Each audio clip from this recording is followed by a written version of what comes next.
भीड़ गौरा भइल देव घर में, अब नहीं रहेम गौरा पर्वत शहर में। 4 चिलम गांजा गौरा मारी दिन भर में, वेशभूषा रखिले हम घर में। भांग तनी पीस द सिलौटी पर घीस द, भांग तनी पीस द सिलौटी पर घीस द। भगवती के भीड़ गौरा भइल देव घर में, अब नहीं रहे गौरा पर्वत शहर में।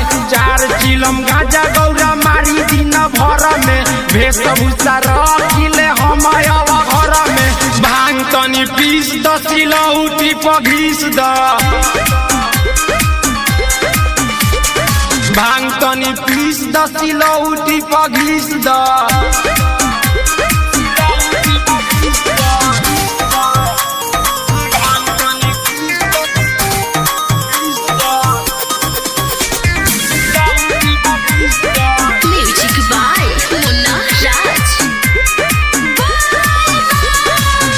थोड़े मन गौरा करतावे हो, होठ के लियावा मन करतावे हो।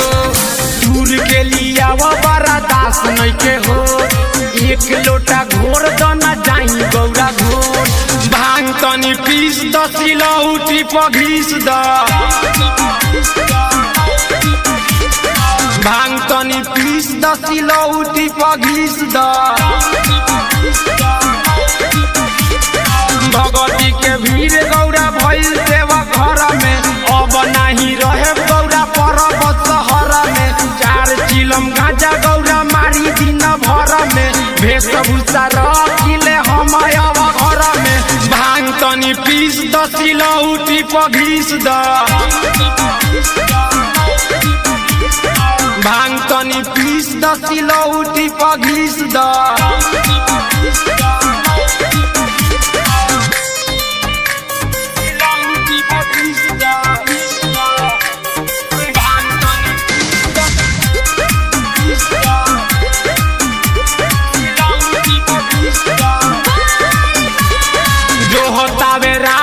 अकेला अकेले पूरा रे कांवरिया करता बाकाले।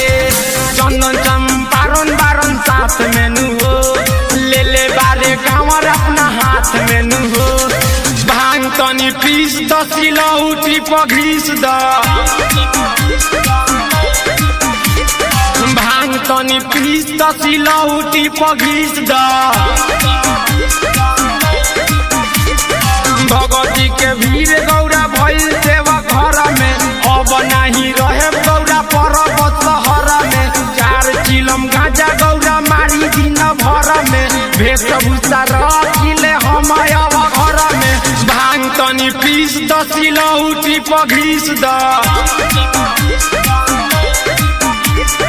भांग तनी पीस द सिलौटी पर घीस द। Studio station road Sugauli.